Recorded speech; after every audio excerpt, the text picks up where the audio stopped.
중심별의 시선 속도 차를 이용한 방법이야. 자, 여기에서는 우리가 먼저 뭐를 알고 있어야 되냐면, 자, 적색편이라고 하는 게 뭔지를 알아야 돼요. 자, 적색편이라고 하는 것은 어느 때 일어나냐면, 관측자와 멀어지는 빛. 자, 관측자와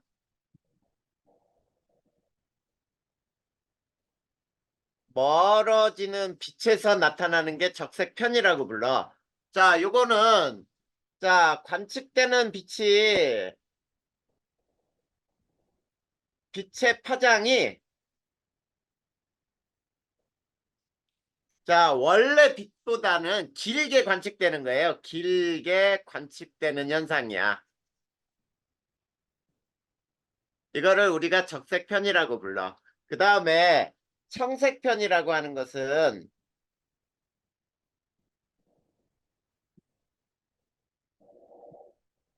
관측자와 가까워지는, 접근하는 빛이에요. 자, 요것을 청색편이라고 하고, 그리고 이 관측되는 빛이, 이 빛의 파장이 푸른색 쪽으로, 그래서 청색편이라고 하는 건데, 짧게 관측이 되는 거예요. 원래보다.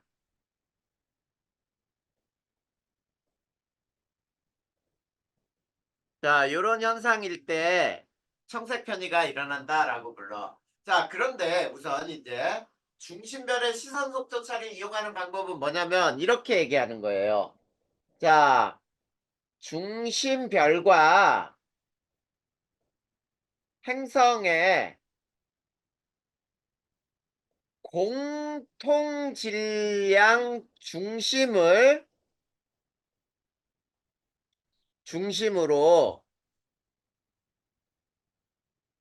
자, 공통 질량 중심이야. 그걸 중심으로 해서 별과 행성이 서로 공전을 해요. 서로 공전하는, 이때 공전할 때 사용하는 방법이야.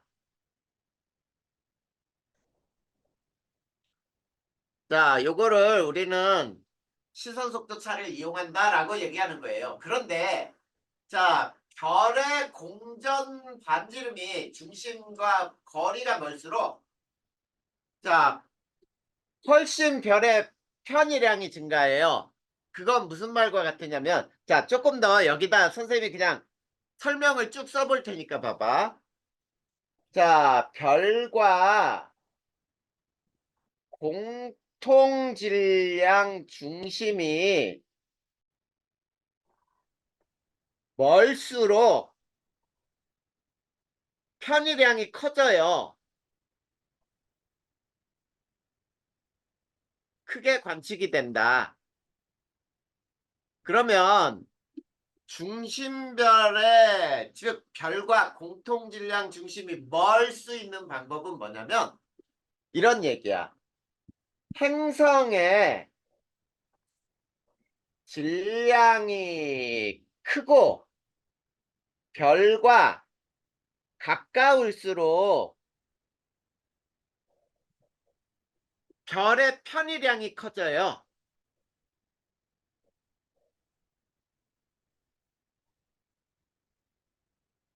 자, 별의 편의량이 커서 행성 유무를 더 쉽게, 행성 존재를 더 알기가 쉬워요.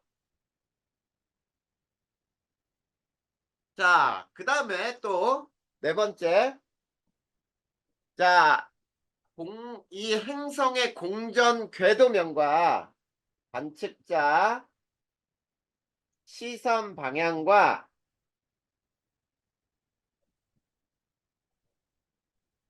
행성의, 자, 선생님 그 뭐야, 내용 정리에 있는 것과는 완전히 다르게 써주는 거야. 네가 알기 쉽게. 네. 알겠지? 네. 자, 관측자 시선 방향과 행성의 공전 궤도면이 나란할 때 가장 효과적이에요.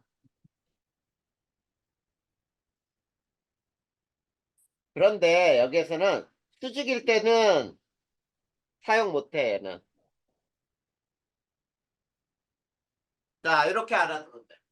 자, 지금 무슨 얘기냐면, 관측자가 이렇게 쳐다보고 있을 때, 자, 여기에 별이 있으면 행성이 이렇게 돈단 말이야. 요 면하고, 이게 공전궤도면인데, 쳐다보는 면이 이게 나란해야 된다는 뜻이야. 만약에 이렇게 행성이 도는데, 밑에서 본다고 해봐. 그러면 수직으로 보이죠? 네. 별이 있고 행성이 이렇게 도는 걸로 보일 거란 말이야. 이럴 때는 사용 못 한다는 뜻이에요. 알겠지? 자, 네. 그러면 또 어떤 뜻인지 한번 봐봐. 자, 여기에 행성이 이렇게 공전궤도가 있고 별도 공전한단 말이야. 근데 별이 자그맣게 중심에서 이렇게 돈다고 해봐. 근데 여기에서는 행성이 이렇게 공전할 때 별이 이렇게 큰 원을 그린다고 해봐. 그러면 요 중심이 여기도 요 중심이 공통질량 중심이 되는 거거든. 자, 그랬을 때, 자, 이 별은 여기에서 봐봐. 중심하고 이 거리가 머니까, 자, 요 속도가 굉장히 크죠? 네. 속도 차이가 커지면은 적색 편의와 청색 편의가 더 크게 일어나. 그래서 중심별과 이 공통질량 중심이 멀수록 편의량이 커지니까 쉽게 발견할 수가 있어. 그러려면 멀 수 있는 조건은 뭐냐면 행성의 질량이 크고 그 다음에 자 쉽게 이런 얘기를 합니다. 이게 질량이 10kg이고 여기도 10kg이라고 해봐. 그러면 이 둘 공통질량 중심은 가운데가 되겠지. 네. 근데 이번에는 이게 100kg이고 요게 10kg이라고 해봐. 그러면 이 두 개의 공통질량 중심은 어디로 가까워지냐면 이 100kg 쪽으로 가까워진단 말이야. 무슨 말인지 알겠죠? 네. 그러니까 이게 행성이라고 하면 행성이 질량이 크고 별과 가까울수록 공통질량이 이 별하고 멀어져. 그래서 훨씬 더 편의량이 커지더라. 이런 얘기인데. 자, 그러면 이거를 이제 이렇게 놓고 그려보잔 말이야. 자, 선생님이 이제 여기에다 그림을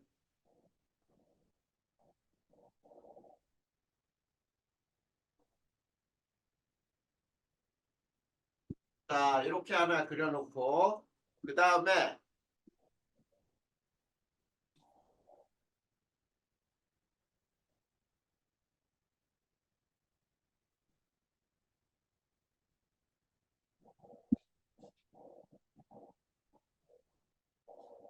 자, 이렇게 그림 이거는 위에서 쳐다본 모습이야.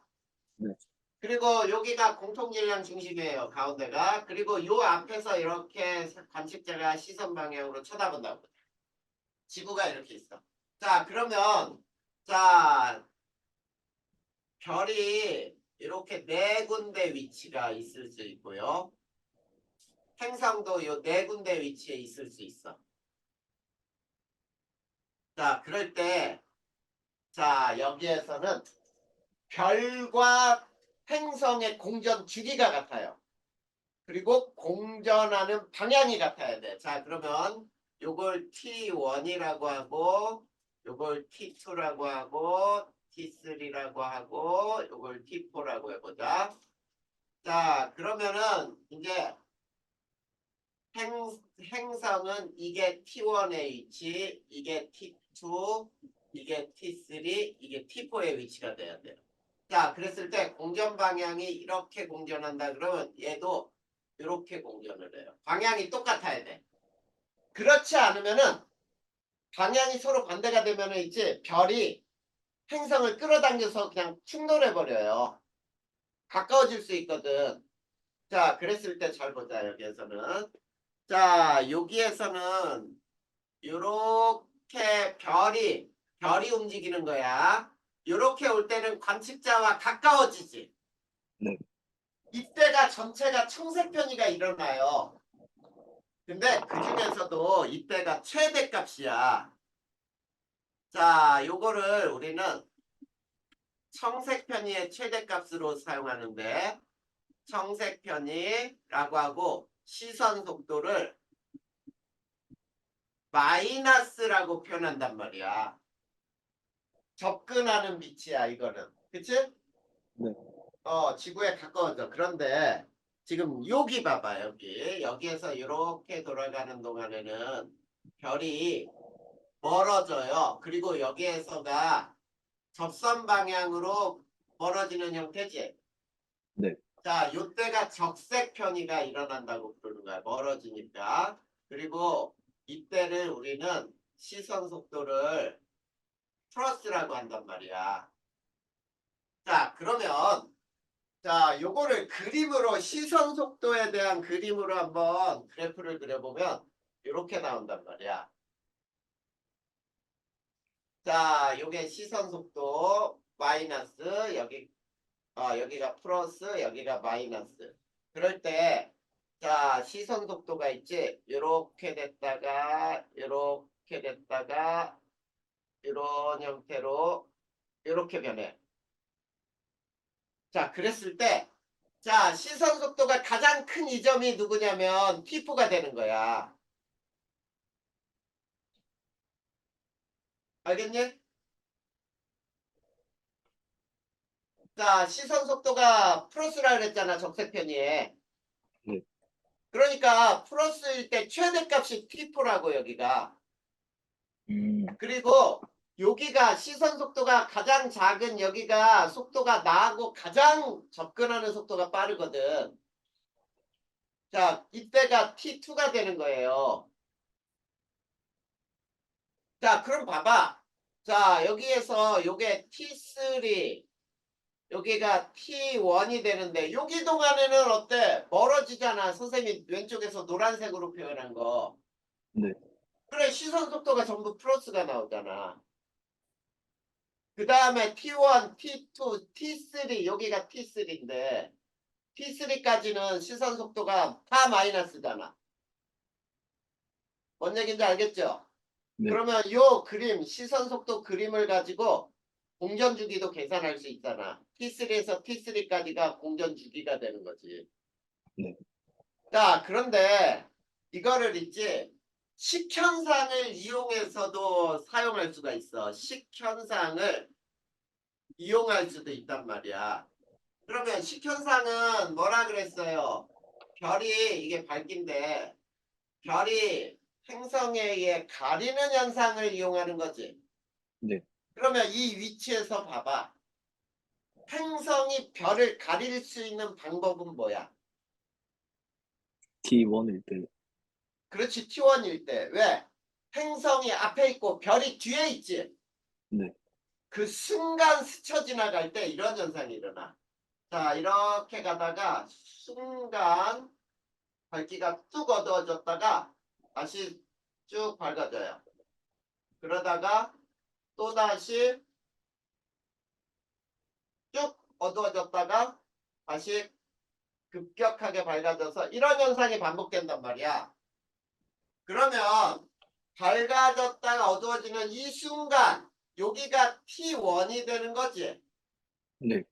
그러면 요 간격을 적당하게 똑같이 나누면 이게 T2의 위치, T3, 이게 T4의 위치, 이게 다시 T1의 위치 이렇게 나눌 수도 있잖아. 자, 이거 가지고도 역시 이 행성이 존재하는구나를 알 수 있죠. 됐니? 네. 네, 그래서 중심면의 시선 속도 차를 이용하는 방법이에요. 이 그림들, 요 그림을 그래서 그려놓으라 그런 거였지? 네. 네, 그러면은 세 번째 방법으로 가자. 자, 이거 지우고. 자, 세 번째 방법이 뭐냐면, 자, 미세 중력 렌즈 현상을 이용하는 거예요. 자, 미세중력 렌즈 현상을 이용할 때 이거를 꼭 알고 있어야 돼. 자, 멀리 있는 별하고 가까이 있는 별이 있거든. 지구로부터. 그런데 자, 멀리 있는 별 요거를 뭐라고 부르냐면 배경별이라고 불러요. 자, 멀리 있는 별의 밝기 변화를 이용하여 가까운 별, 이거를 중심별이라고 부를 거야. 가까운 별에 행성이 있는가를, 행성의 존재를 밝히는 거예요.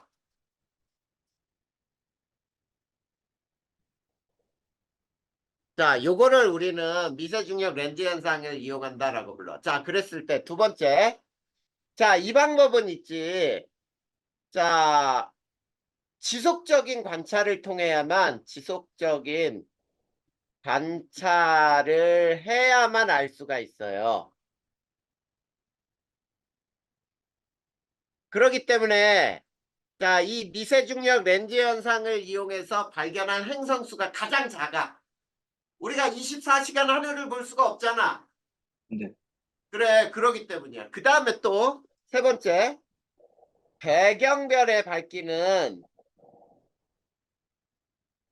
가장 밝은 때는 한 번 나타나기 때문이에요.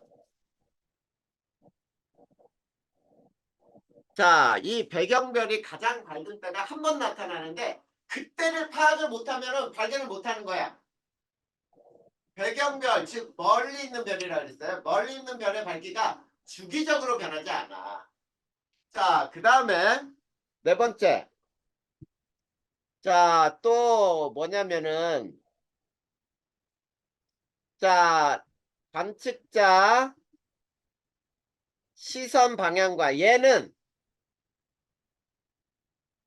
행성의 공전 궤도면은 관계가 없어요. 여기서는. 공전 궤도면과는 관계없이 사용이 가능해요.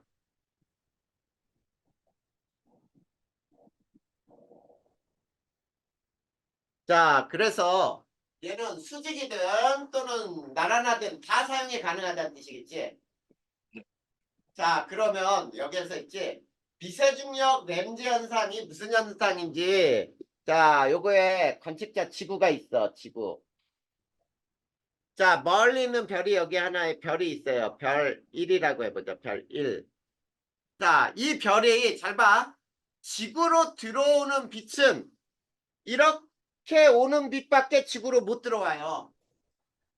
그치? 네. 지구로 들어올 수 있는 빛은 적어야. 그런데 자, 여기 봐. 요렇게 출발한 빛은 절대로 지구로 들어올 수 없죠. 네. 이것도 마찬가지야. 이렇게 들어오는 빛도 절대 지구로 못 들어와. 지금 상태는.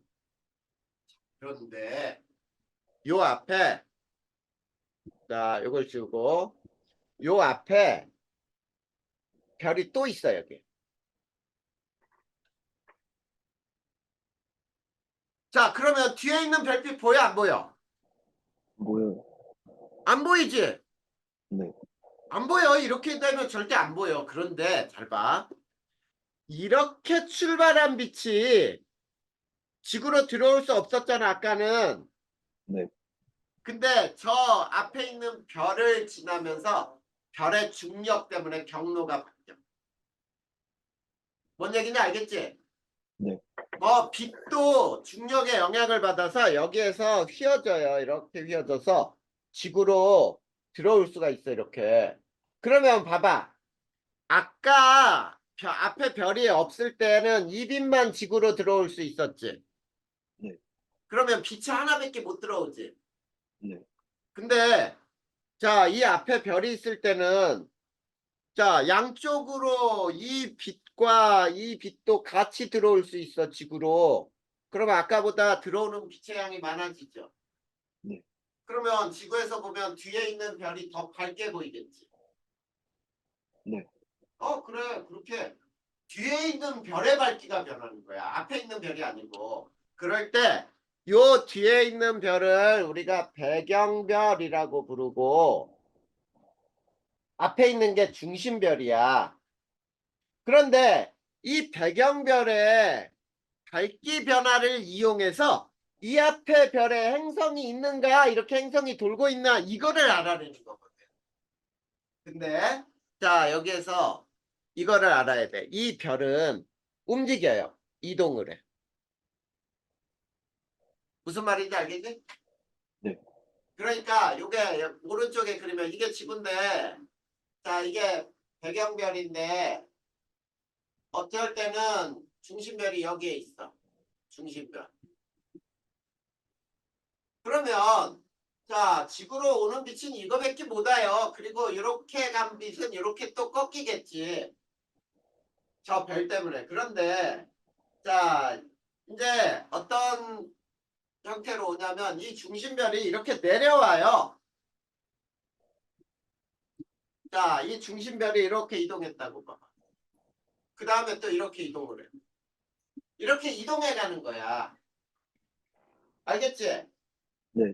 이럴 경우에 배경별의 밝기는 어떻게 변하는지를 보는 거야.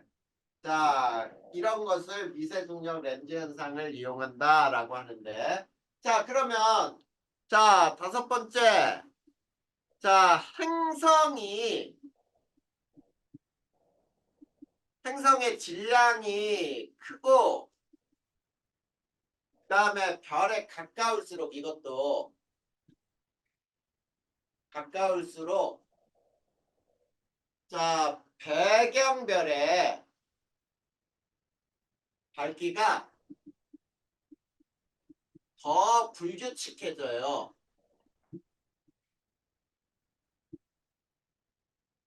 자, 발견하기가 더 쉬워. 자, 그러면 지금부터 선생님이 두 개 그래프를 그려줄 거예요. 자, 두 개 그래프를 보는데 잘 봐. 자, 요 X축이 뭐냐면 자, 이게 시간이야. 그리고 Y축이 배경별 밝기예요. 그 다음에 자, 중심별에 행성이 없을 때. 자, 중심별에 행성이 없고 그냥 별만 달랑 있을 때는 배경별의 밝기가 어떻게 변하냐면 이런 식으로 아주 매끈하게 변해. 자, 그런데 이번에는 자, 역시 여기는 시간이고 그 다음에 얘는 이제 중심별에 행성이 있을 때.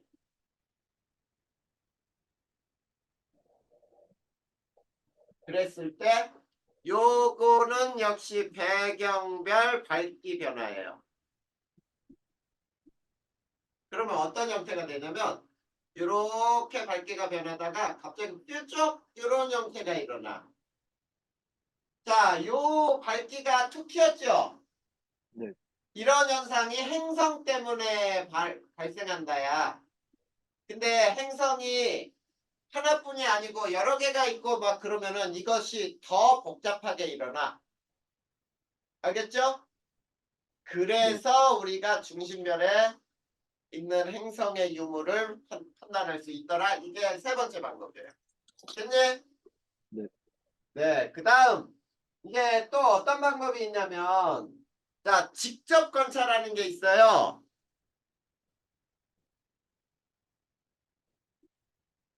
자, 우리가 네 번째, 직접 관찰을 하려면 자, 너무 별이 멀리 있으면은 관찰이 어려워요. 관찰하기 어렵다. 사용하기 어렵다는 뜻이죠. 이 직접 관찰은. 네. 그리고 또 직접 관찰을 할 때 별빛이 너무 강하지. 네. 그래서 별빛을 차단한 후 관찰을 하는 거야. 그 다음에 세 번째. 자, 이 직접 관찰에는 이런 거죠. 자, 관측자의 시선 방향과 얘도 역시 행성의 공전 궤도면은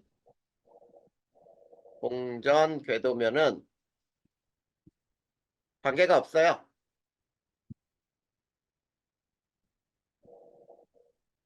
그냥 아무 때나 사용할 수 있어. 비스듬해도 되고 수직이어도 되고 나란해도 되고. 자, 우리가 이런 거를 한번 해보자. 여기 별이 있어요, 별. 근데 여기에 지구가 있는데, 자, 행성이 이렇게 수직으로 이렇게 돈다고 보자. 이렇게 수직으로. 자, 그랬을 때 잘 봐. 여기에 별빛에 차단막을 설치해요. 차단막. 자, 그러면 차단막을 설치했으니까 별빛은 지구로 들어올 수 있어, 없어? 없어요. 없어요. 근데 잘 봐. 여기 행성이 있으면 봐봐.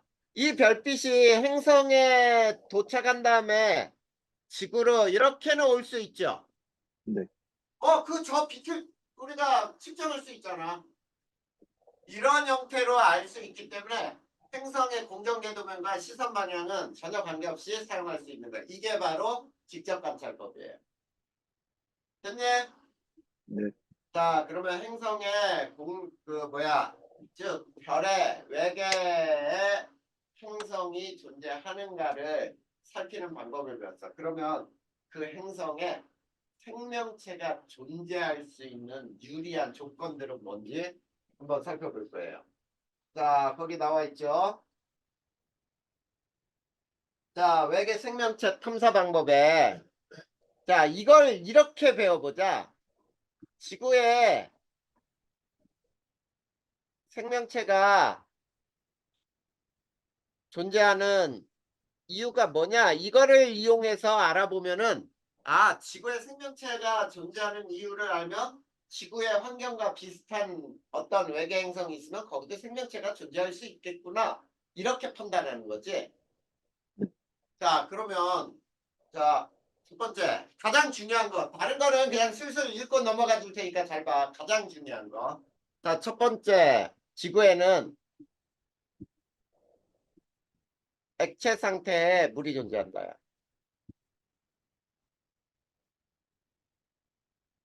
자, 우리가 액체 상태 물이 존재하는 이 지역을 뭐라고 부르냐면 생명 가능지대라고 불러요. 자, 생명 가능지대에 액체 상태 물이 존재하는데 그러면 자, 어떻게 지구에 물이 존재할 수 있는가라고 하면은 자, 지구와 태양 사이의 거리가 적절하게 떨어져 있다는 얘기예요. 떨어져 있다, 쉽게. 너무 가깝지도 너무 멀지도 않다. 지금 현재는 1AU예요. 자, 그렇기 때문에 생명 가능지대에 속하더라. 근데 만약에 자, 여기에서 자, 현재보다 5% 가까워지잖아. 자, 물은 자, 별과 가까워져서 더 뜨거운 데 위치하게 되죠. 네. 그러면 물은 수증기로 변해요.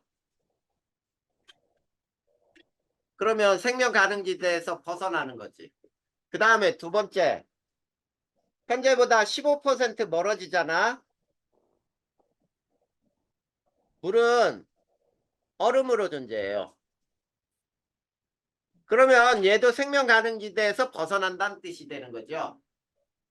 자, 이런 태양과 지구 사이의 적절한 거리 때문에 액체 상태 물이 존재한다. 그 다음에 두 번째, 물의 특징인데, 자, 물은 극성 물질로 많은 물질을 녹여요.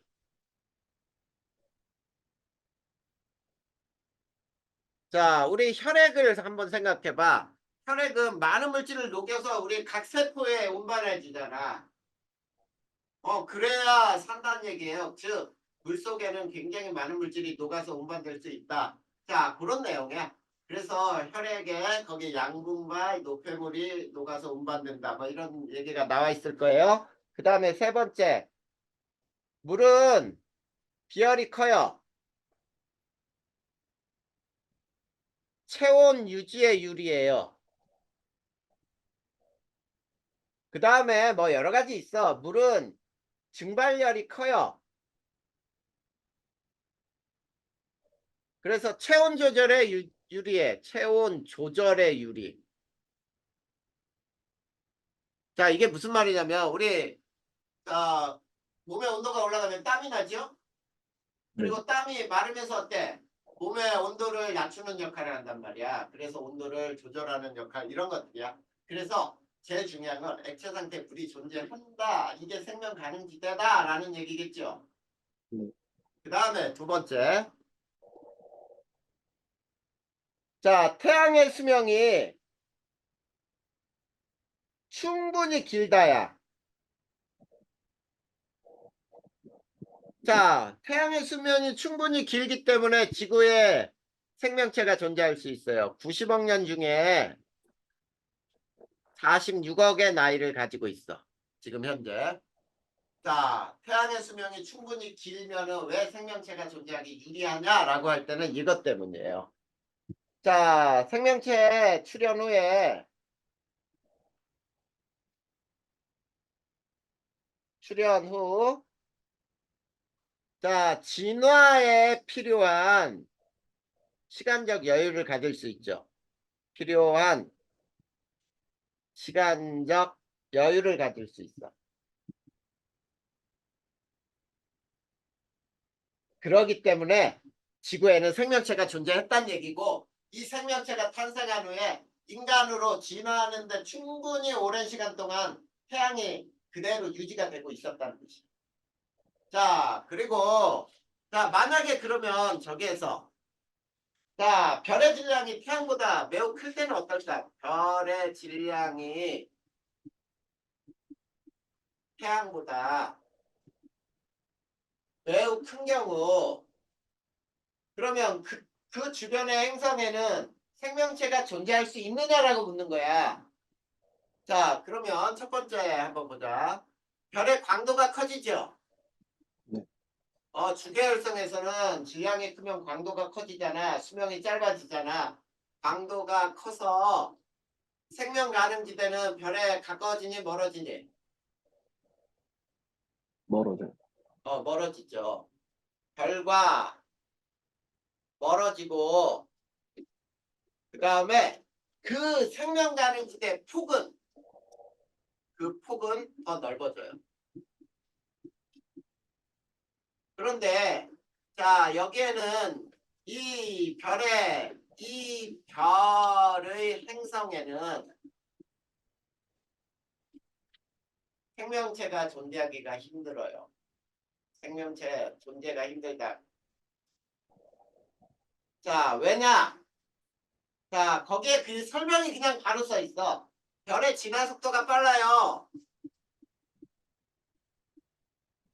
속도가 빠름으로. 자, 지구 같은 경우는 46억 년에 걸쳐서 지구의 인간까지 진화가 돼 있지. 네.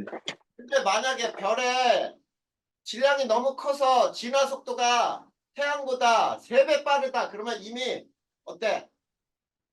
별에 있는 생명체는 이미 다 죽어 있는 거야. 그 별에 속한 행성에는. 왜냐하면 그 별이 초신성 폭발할 거 아니야. 그러면 생명체가 유지될 수가 없지.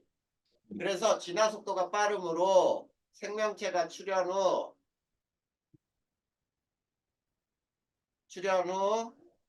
진화에 필요한 시간을 가질 수 없어요.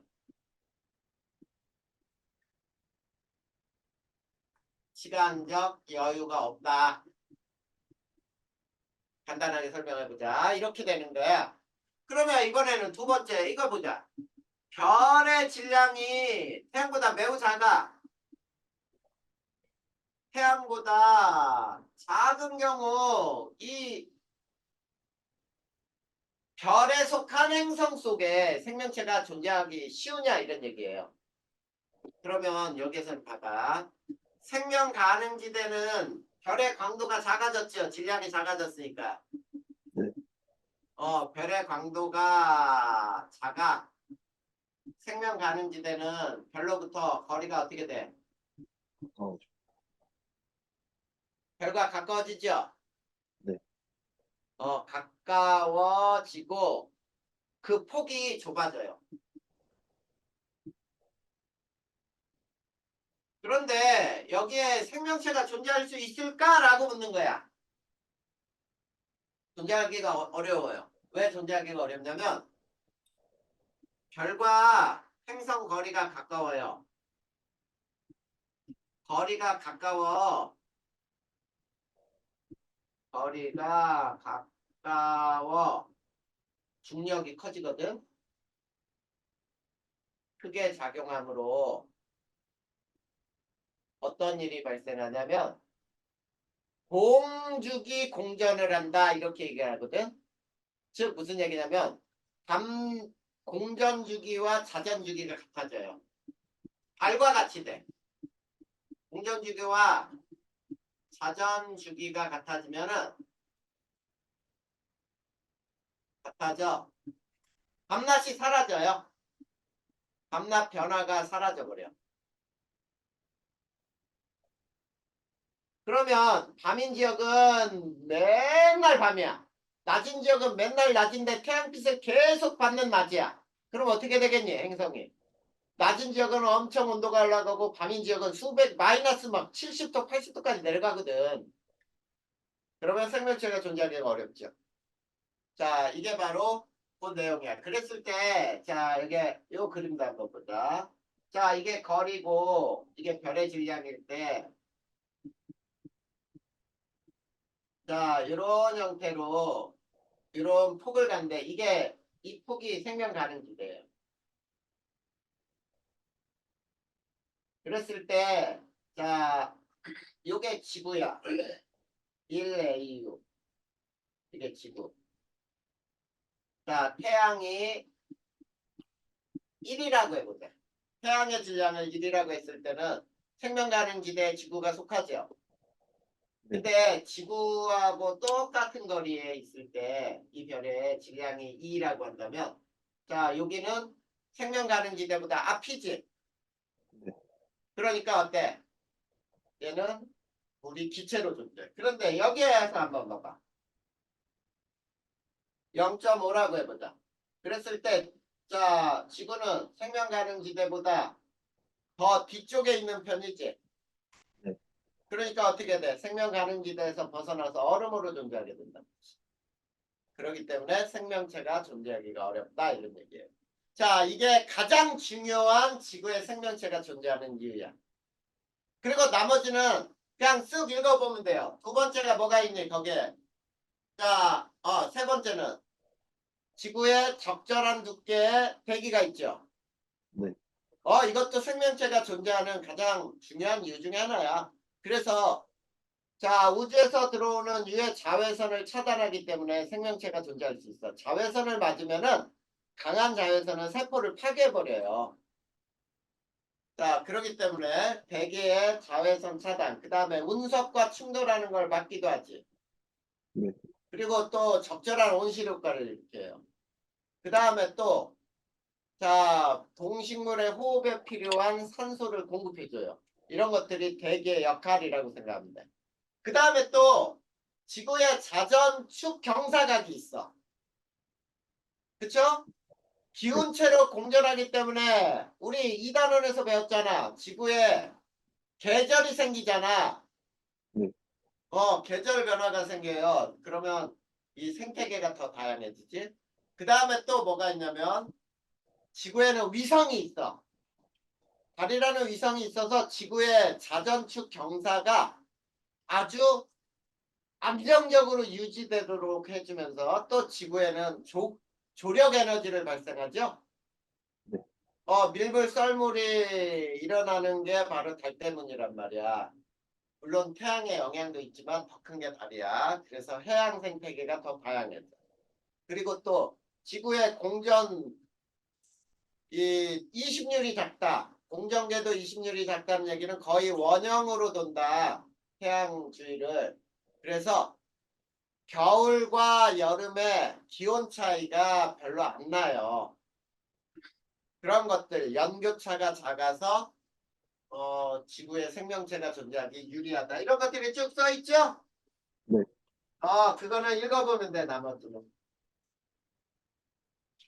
자, 그 다음에 이제 뒤쪽으로 넘어가니까 이제 외부 은하가 나온다. 외부 은하.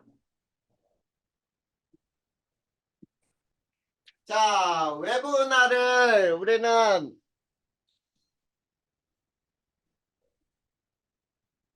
자, 태양계 밖의 은하죠.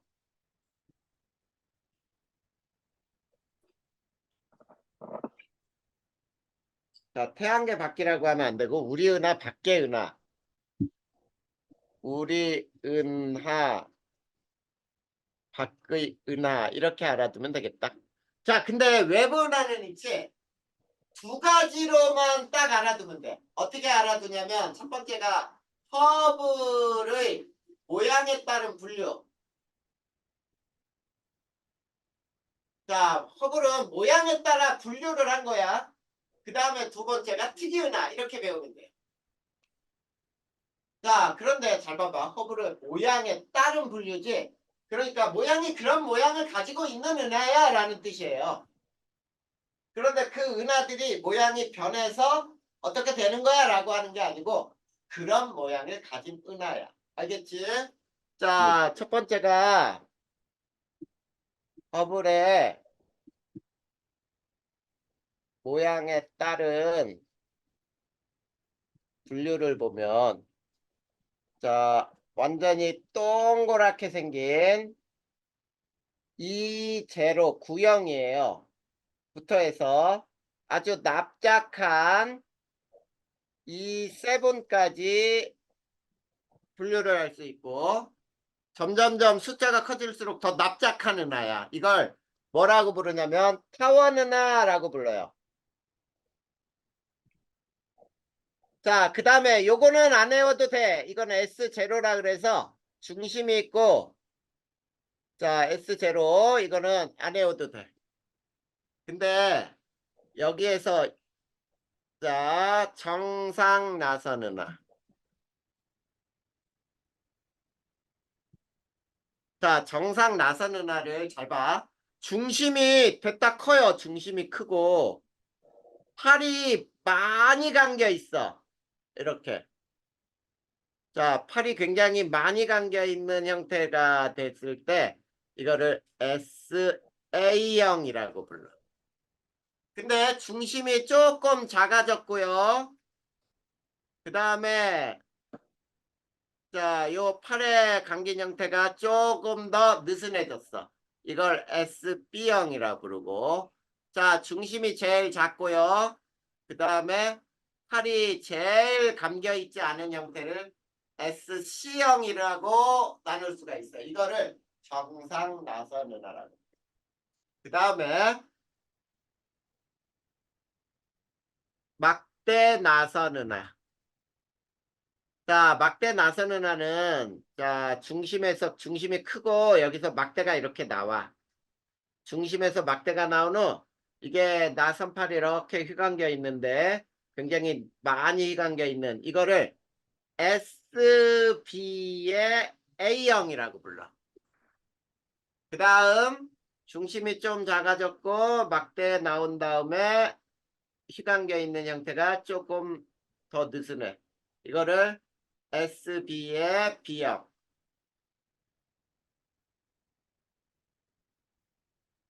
그 다음에 SB의 C형 이렇게 나눠요.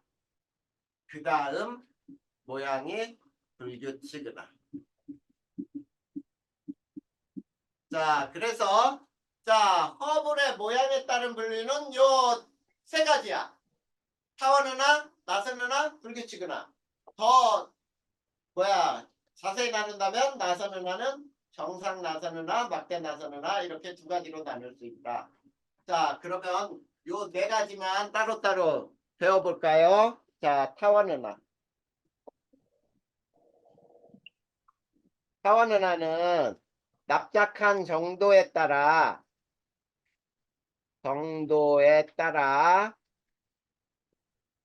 이 제로부터 이 세븐으로 분류를 할 수 있고요.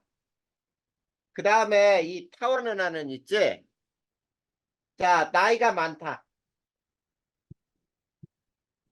붉은색 별이에요.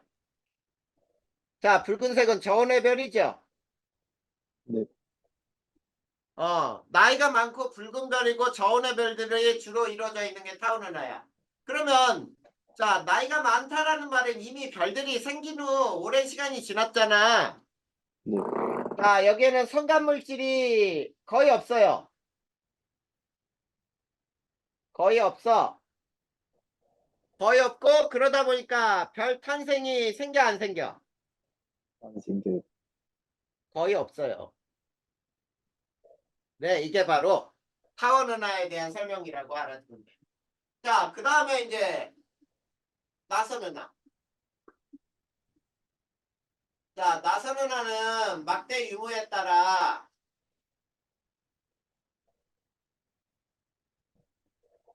정상 나선과 막대 나선으로 나눌 수 있죠. 자, 이렇게 나뉘고 그 다음에 나선 팔의 감긴 형태에 따라 ABC형으로 나누죠. 네, 어, 자, 선생님은 이제 지금 거기에 보고 읽는 게 아니고 그냥 저거 그대로 아까 설명하듯이 그대로 써주는 거야. 자, 그 다음에 우리 은하는 막대 나선 은하예요. 그리고 은하 중에서 가장 많아요. 알겠니? 네, 은하 중에 가장 많다.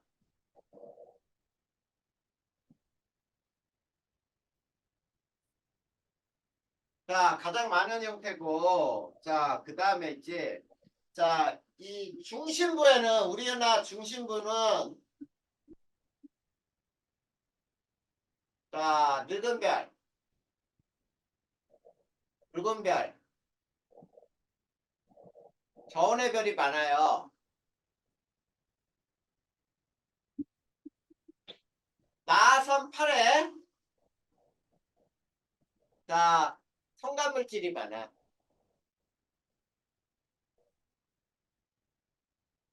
별이 탄생할 수 있죠. 그러면, 자, 나선 8에서 당연히 나이가 적은 별들이 많고 푸른색 별들이 많다 이런 얘기를 할 수 있겠죠? 네, 이게 나선 은하의 설명이다. 그 다음에 불규칙 은하. 자, 불규칙 은하는 모양이 불규칙해요. 그래서 우리는 IRR로 표시하기도 해. 자, 그 다음에 이 불규칙 은하는 성간물질이 되게 많아요.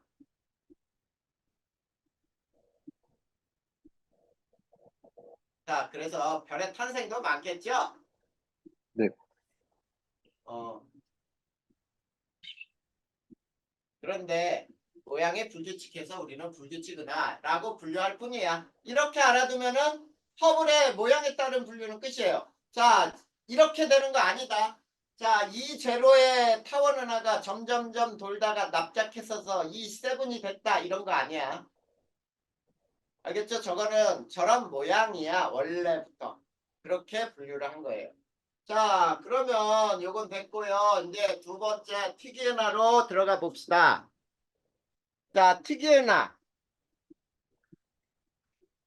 자, 허블 은하에서 분류 제외되는 은하죠. 자, 첫 번째 전파 은하.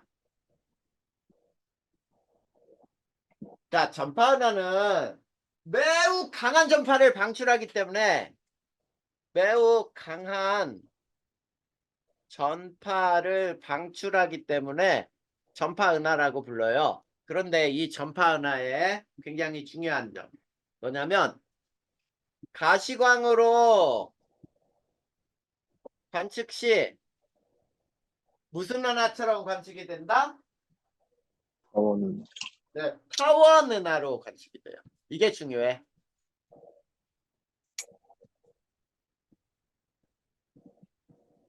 자, 가시광으로 관측했을 때는 타원 은하처럼 보이지만 자, 전파를 강하게 내는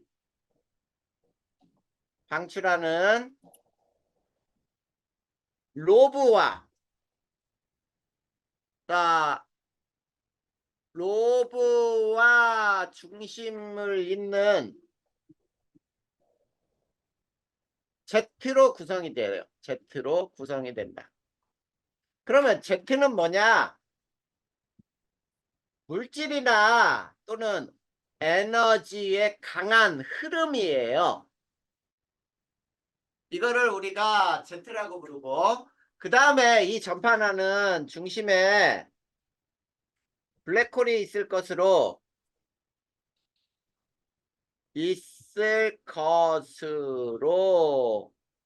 추정이 돼요. 자, 그러면 어떻게 계산이 되냐면 요게 중심 핵이야, 중심. 양쪽에 이렇게 두툼한 로브가 있어요, 로브. 그 다음에 이 로브와 중심을 잇는 이걸 Z라고 불러, Z. 이런 형태로 구성이 돼요. 요게 전파 은하의 특징이야. 그러니까 전파로 관측을 하면 저렇게 로브와 Z가 뚜렷하게 나타나. 거기에 그림 나오죠? 네, 이게 전파 은하였어요. 두 번째, 세이퍼트 은하. 자, 세이퍼트 은하는 자, 전체 은하보다 보통의 은하보다 굉장히 밝게 방출선이 방출이 되거든. 그래서 여기서는 이렇게 하면 돼요. 우선 여기서도 자, 가시광으로 관측 시 무슨 은하로 관측돼? 나선 은하요. 관측 시 나선 은하로 관측이 돼요. 자, 이게 중요하고요. 그 다음에 굉장히 넓은 구역에 넓은 범위에서 방출선이 나타나죠? 자, 거기 봐봐. 파장에 대한 에너지에 자, 거기 상대적 세기에 보면은 방출선이 어때? 파장이 굉장히 넓은 부분까지 다 나타나죠? 네, 그런 특징이 있다란 얘기야. 그리고 자, 전체 밝기에 비해 전체 밝기에 비해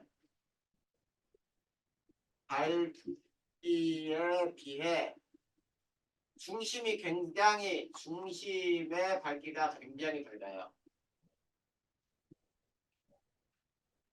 매우 밝다. 그리고 얘도 마찬가지야. 중심에 자, 블랙홀이 있을 것으로 추정이 돼요. 있을 것으로 추정. 자, 이게 세이퍼트 은하야. 그 그림을 한번 봐주면 되겠죠. 자, 세 번째, 퀘이사. 자, 퀘이사 있죠? 네, 매우 멀리 있는 은하야. 그런데 별처럼 보이지만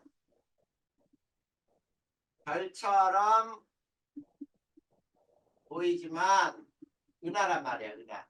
은하라고 하는 것은 수많은 별들이 모여 있다는 얘기예요. 근데 이 퀘이사의 특징은 자, 중심 밝기가 전체 밝기에 비해 세이퍼트 은하보다 더 커요. 매우 크다.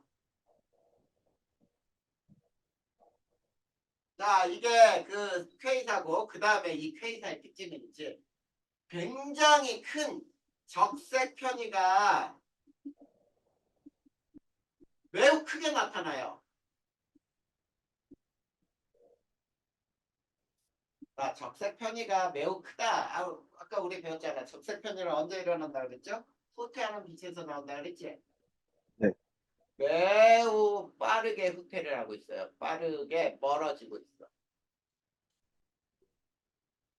자, 그 다음에 이 K사도 중심에 블랙홀이 있을 것으로 추정이 돼요. 자, 이게 그 특징이야. 그 다음에 자, 네 번째 충돌 은하가 있어. 자, 충돌 은하는 우리 은하하고 있지? 안드로메다 은하. 자, 요건 지금 점점 가까워지고 있거든. 자, 그런데 이 은하끼리 충돌해도 별끼리 충돌은 나타나지 않아요.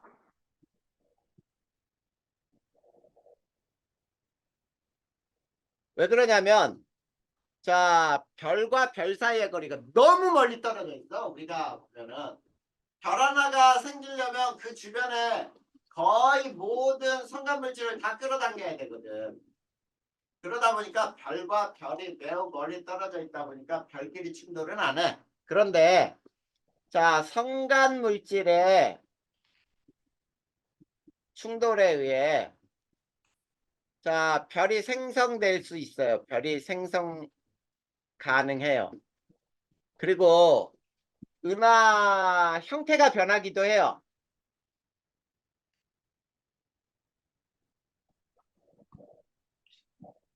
자, 이 정도만 알면 돼.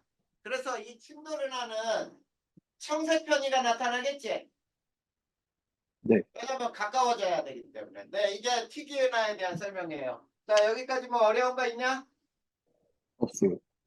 네, 그러면 이쪽으로 넘어갈 거야. 자, 뒤쪽에 이제 뭐가 나오냐면 빅뱅 우주론이 나와요. 그치? 네. 자, 이제 빅뱅 우주론으로 들어가 봅시다. 자, 우선 빅뱅 우주론을 보기 위해서 자, 빅뱅 우주론이 나온 게 첫 번째 허블에 의해서 나왔거든. 자, 허블의 법칙을 우리 한번 살펴보면은 자, 거기에서 첫 번째 외부나의 자, 외부나의 스펙트럼을 관측을 했어요. 그랬더니 대부분 어떤 현상이 일어났냐면 적색 편의가 발생을 했대. 자, 대부분 적색 편의가 발생을 했어요. 그러면 적색 편의는 왜 일어나는가라고 할 때 적색 편의는 이런 거예요. 자, 관측되는 빛의 파장이 원래 빛의 파장보다 길게 관측되는 현상. 이것을 우리는 적색 편이라 하고, 이 적색 편의는 멀어지는 빛에서 나타나지죠. 자, 이게 적색 편의에 대한 설명이에요. 그러면 세 번째 적색 편의가 나타나는 이유는 뭐냐? 자, 은하 간 거리는 멀어지고 있다 이런 얘기예요. 자, 모든 은하 간의 거리가 다 멀어지려면은 자, 왜 우주는 팽창해야 하기 때문에 우주가 팽창하기 때문에 은하 간의 거리가 멀어지는 거야 이렇게 설명을 한 거죠. 자, 우리 풍선을 생각해봐. 풍선에 점을 4개를 이렇게 찍어놓고 이렇게 크게 불어봐봐. 그러면 모든 점 간의 거리가 다 멀어지지. 네. 이럴 경우가 지금 부피가 팽창한 경우잖아. 요거를 설명하는 거야. 그래서 모든 별의 적색 편이, 즉 모든 은하에서 적색 편이가 나타나는 이유는 우주가 팽창하기 때문에 은하 간의 거리는 서로 멀어진다. 이런 뜻이에요. 자, 그랬을 때 그 밑에 한번 봐봐. 자, 편의량과 후퇴 속도 나오죠. 네. 자, 이 공식 외워야 돼요. 자, 편의량과 후퇴 속도는 어떻게 계산되냐면 이렇게 계산돼. 후퇴 속도 V는 람다 분의 델타 람다 곱하기 C 이렇게 표현되기도 하는데, 자, 여기서 V는 후퇴 속도, 그 다음에 람다는 원래 빛의 파장. 그런데 람다 다시는, 자, 편의량, 그 다음에 C는 빛의 속도예요. 빛의 속도는 30만 킬로미터 퍼 세크야. 자, 그런데 저거를 어떻게 나타내기도 하냐면 V는 람다 제로분의, 자, 람다 제로 마이너스 람다 절대값 곱하기 C로 표현할 수도 있어요. 자, 그랬을 때, 자, 람다 제로는 원래 빛의 파장. 그 다음에 람다는 관측 빛의 파장. 관측된 빛의 파장. 알겠니? 네. 자, 이걸 편의량이라고 하는 거야. 원래 빛의 파장과 관측된 빛의 파장의 차이가.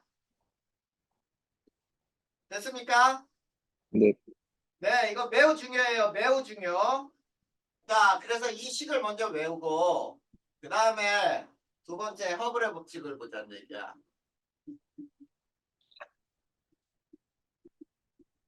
자, 허블의 법칙은, 자, 첫 번째, 은하의 후퇴 속도는 그 은하까지의 거리에 비례한다. 이렇게 나오거든. 자, 그랬을 때, V는 HR이라고 쓰면 돼요. 자, 그랬을 때 V는 역시 후퇴 속도, H는, 자, 허블 상수, 그리고 R은 은하의 거리예요. 자, 그래서 후퇴 속도는 은하까지의 거리에 비례하는 거 맞죠? 네. 자, 그랬을 때, 자, 요 H, 허블 상수는 뭐를 의미하느냐? 자, 허블 상수는 이거를 의미해요. 자, 그래프가 우주가 얼마나 빠르게 팽창하는 거를 나타내요. 우주가 얼마나 빠르게 팽창하는지를 알려주는 상수야. 근데 자, 얘는 자, 거리와 후퇴 속도 그래프의 기울기가 허블 상수예요. 자, 그러면 이렇게 나오는 거야. 자, x축이 거리라고 해서 내가 파섹이라는 단위를 쓰고, 그 다음에 여기가 후퇴 속도거든. 그랬더니 어떤 은하들의 후퇴 속도는 이런 형태로 나타나서 이렇게 나타나더라 이런 얘기거든. 그랬을 때 이게 뭐야? 기울기죠. 네. 기울기 거리는, 그 다음에 이게 후퇴 속도 이렇게 나오잖아. 네. 그래서 거리 R분의 후퇴 속도 V에 해당하니까, 자, 이 그래프의 기울기 맞죠? 네. 자, 그래서 결국은 이 허블의 법칙의 의미는 뭐냐?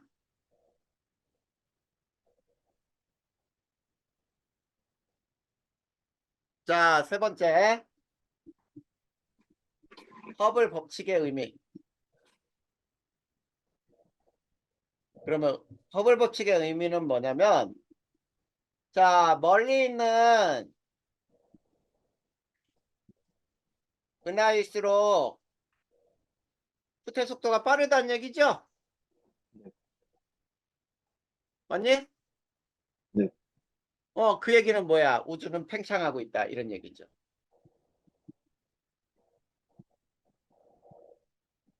팽창하기 때문에 훨씬 더 멀리 있을수록 후퇴 속도가 더 빠른 거야.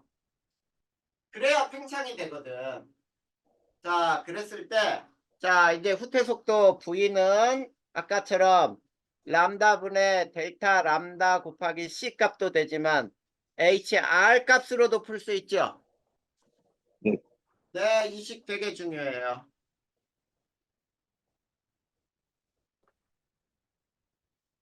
매우 중요하다.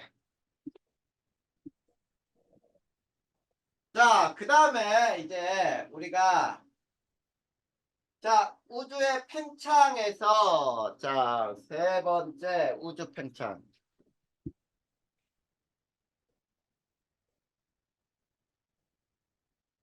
자, 우주에 팽창하는 우주의 중심은 없어요. 중심 방향이라는 것도 없어. 알겠죠? 중심 자체가 없으니까 중심 방향을 따질 수 없지. 네. 근데 우주의 끝은 있어요.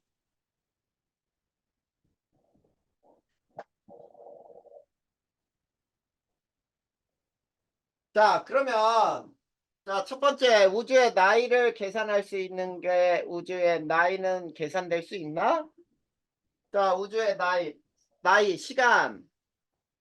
자, 시간 t는 자, 뭐분의 뭐라고 할 수 있냐?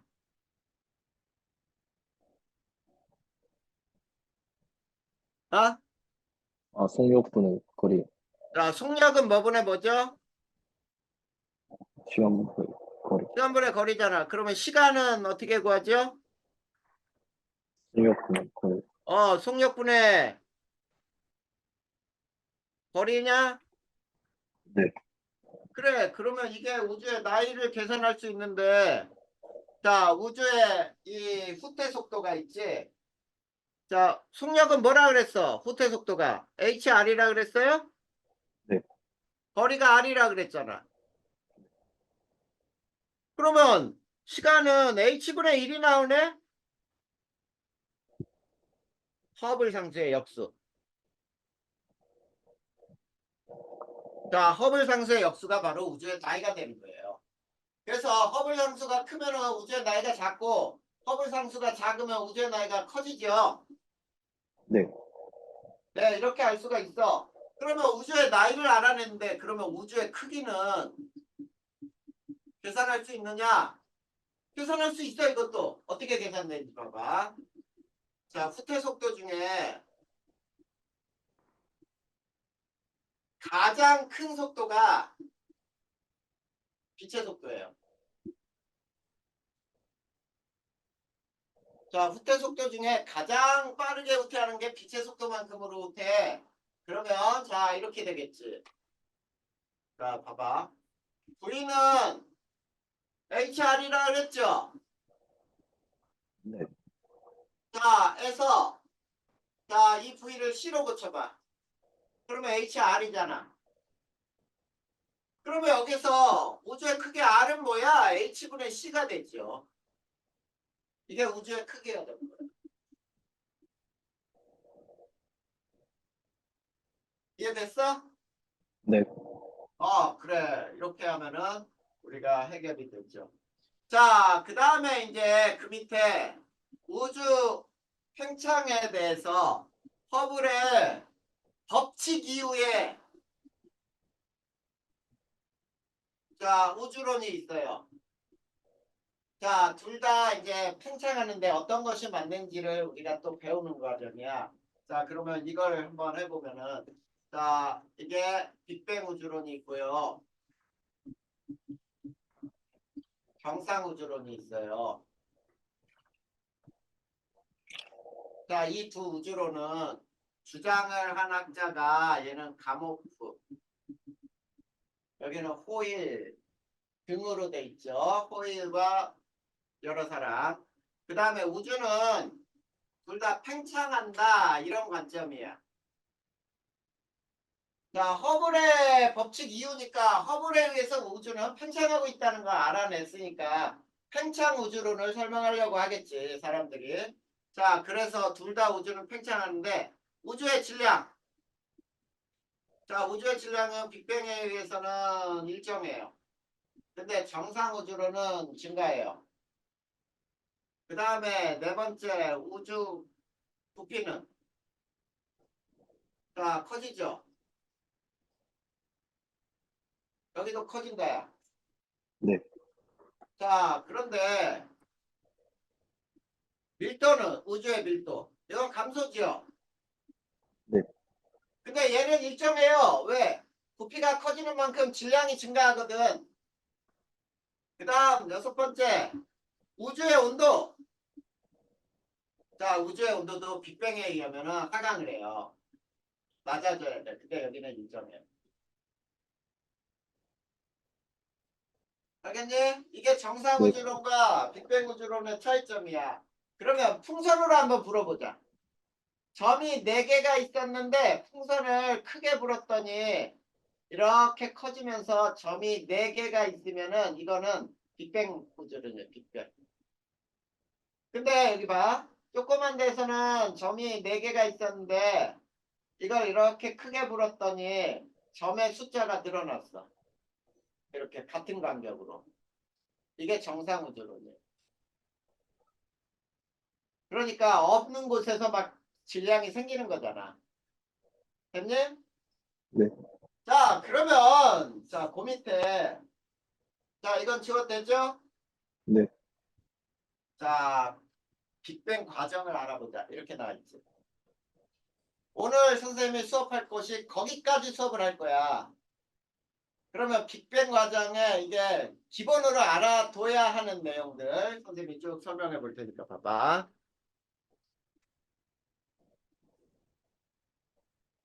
자, 첫 번째 우주 생성. 자, 약 138억 년 전. 요거 조그맣게 거기다 쓸 게 좀 많다. 네. 전 고밀도 고에너지 한 점이 폭발하여 대폭발이죠. 우주가 생성되기 시작했어요. 자, 그러면 자, 여기서 빅뱅 3분 내에 있었던 일들. 그러니까 빅뱅이 일어난 다음에 3분 동안에 어떤 일들이 발생했느냐 이거를 한번 알아보잔 말이야. 순서대로야 어떤 일이 발생했는지. 자, 초기에 굉장히 우주가 온도가 높았고요. 우주는 매우 고온이고 기본 입자가 존재했어요. 자, 기본 입자는 쿼크와 전자 등등이 있었어요. 자, 그 다음에 두 번째 역시 우주는 고온이야. 그런데 온도가 처음보다는 낮아져. 그리고 자, 쿼크가 결합하여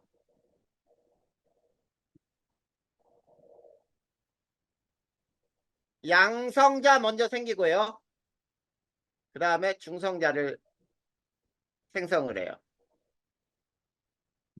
자, 그럼 여기서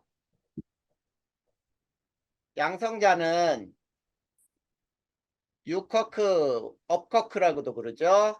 2개하고 다운 쿼크, 디쿼크라고 하는 게 하나로 이루어져 있어. 근데 유쿼크는 전하량이 플러스 3분의 2, 디쿼크가 마이너스 3분의 1짜리. 그래서 3분의 2짜리 2개면 3분의 4, 마이너스 3분의 1 가면 1이 나오지. 네. 그래서 양성자는 플러스 1이라고 하는 거야. 그런데 중성자는 또 어떻게 형성이 됐냐면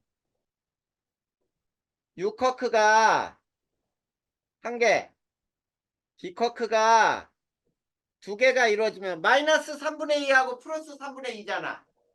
네. 그러면 0이잖아. 전하량이 그래서 0이 된 거예요. 자, 이렇게 해서 양성자가 생겼고 중성자가 생겼어. 그런데 세 번째, 우주가 매우 고온이었기 때문에 자, 양성자가 에너지를 받으면은 중성자가 되고요.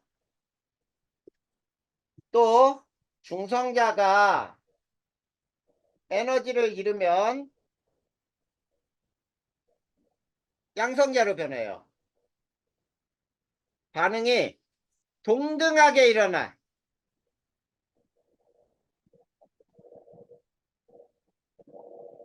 자, 동등하게 발생하기 때문에 양성자 수하고 중성자 수 비는 몇 대 몇이니? 1대1. 그렇죠. 중성자 수 비는 1대 1이다. 이렇게 되는 거야. 우주가 매우 고온일 때야. 자, 지금 3분 내에 일어나는 사실들 선생님이 설명한다 그랬어요. 자, 그 다음에 또 네 번째. 우주 온도가 하강하면서 저 두 가지 반응 중에 어떤 게 억제가 되겠니?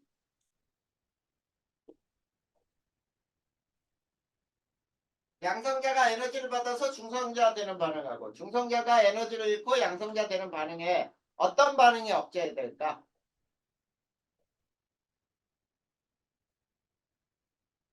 쉽게 생각해. 주변의 온도가 낮아졌지? 네. 주변에서 에너지를 얻는 게 쉬워, 어려워? 어려워요. 어려워졌잖아. 그러면은 이 반응이 억제되지. 양성자가 에너지를 얻어서 중성자 되는 반응이 억제가 되죠. 그치? 네. 그러면 양성자하고 중성자 수 중에 누가 더 많아? 우선, 양선절. 그렇지. 양성자하고 중성자 수 비는 7대 1이 돼요. 자, 여기까지가 이제 순서대로 일어났던 사실들이야. 3분 내에. 이해됐어? 네. 두 번째, 빅뱅 3분 후. 자, 빅뱅 3분 후 뭐가 생기냐면, 자, 헬륨 원자핵이 만들어져요.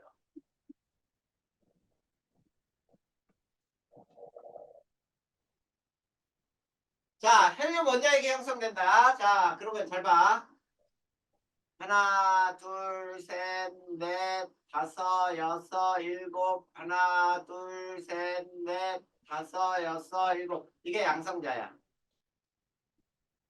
우주에 존재하는 이게 양성자고, 그 다음에, 자, 요게 이게 중성자예요. 요 두 개가 중성자. 자, 7대1로 존재하는 거지. 네. 근데 양성자가 결국은 뭐냐면 이거는 수소 원자핵이에요. 왜냐면 수소라고 하는 건 양성자 하나하고 전자 하나로만 돼 있잖아.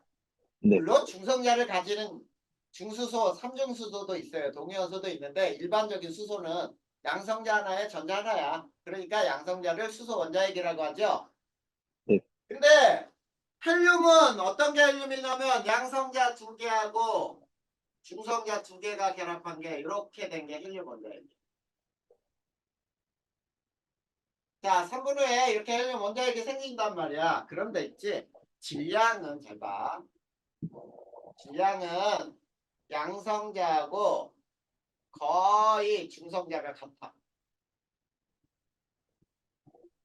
알겠네? 네. 그러면 3분 후에 이런 일이 일어나면 자, 수소 원자핵 때 헬륨 원자핵 수 비는 몇 대 몇이 되니? 3대1. 다시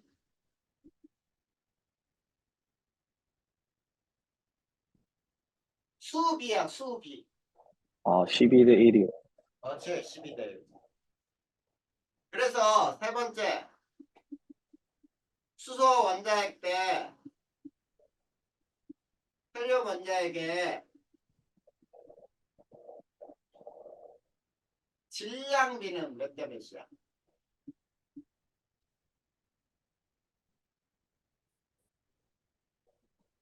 이렇게 되지. 맞아? 자, 양성자하고 중성자 질량이 똑같다 그랬잖아. 네.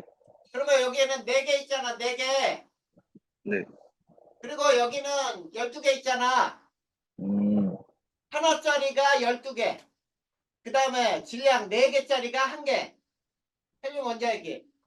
그래서 결국 몇 대 몇이니? 3대 1이요. 자, 3대 1이 되죠? 네. 자, 이게 우주에 존재하는 수소 원자핵과 헬륨 원자핵 질량비가 3대 1인 게 빅뱅의 한 증거예요. 빅뱅에 의하면은 이란 얘기야. 빅뱅에 의하면 이런 과정을 거쳤기 때문에 우주에 존재하는 질량비는 수소와 헬륨의 원자핵의 질량비 또는 수소와 헬륨의 질량비는 3대 1로 존재할 거야 라는 게 예상이 된다는 얘기야. 근데 그걸 또 측정을 해내요. 자, 그래서 우선 이게 증거가 되는 거야. 첫 번째. 그 다음 세 번째. 자, 빅뱅 38만 년 후.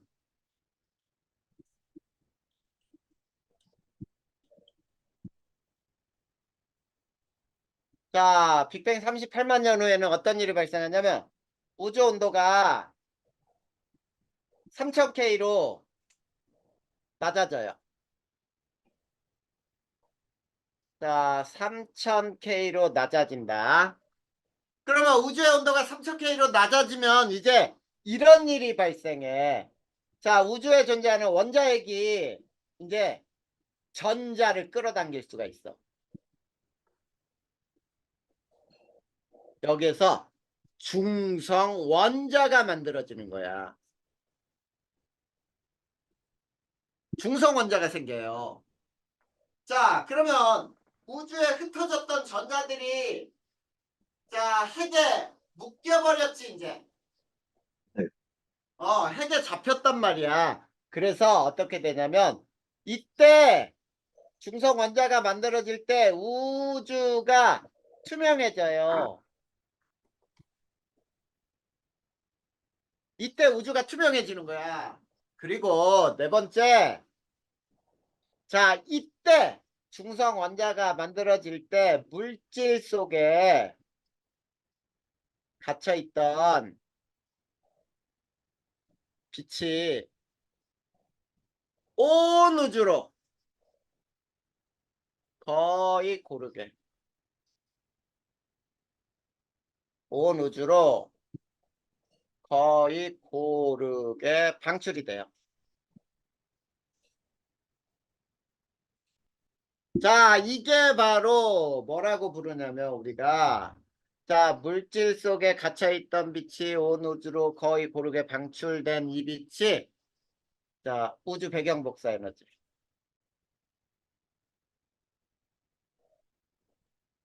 이게 빅뱅의 가장 강력한 증거야. 강력한 증거. 이렇게 해서 38만 년 후에 자, 우주가 투명해지면서 온 우주의 물질 속에 갇혀있던 빛이 빠져나온 거예요. 그러면 왜 그 38만 년 전에는 어떻게 되냐면 이게 원자의 전자, 원자의 자, 이게 전자들 뭐 이렇게 있거든. 근데 이 빛이 부딪혀 이렇게.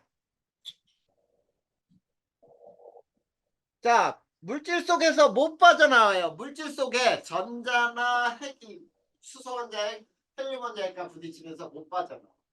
근데 자 봐봐. 이제 플러스 자리에 전자가 삥 하고 돌아. 이게 수소 원자핵. 자, 플러스 2자리에 전자 2개가 묶여 있어. 자, 이런 형태로 전자와 원자핵이 이렇게 전자를 끌어당기면서 요 빛은 이제 온 우주로 방출이 될 수 있죠, 이렇게. 그치? 자, 네. 이 배경 복사 에너지가 만들어지는 이유란 말이야. 그래서 저게 빅뱅 우주론의 가장 강력한 증거가 되고, 자, 저걸 예측을 하고 또 측정을 해내므로 빅뱅설이 맞아 이렇게 나오는 거지. 자, 여기까지 질문.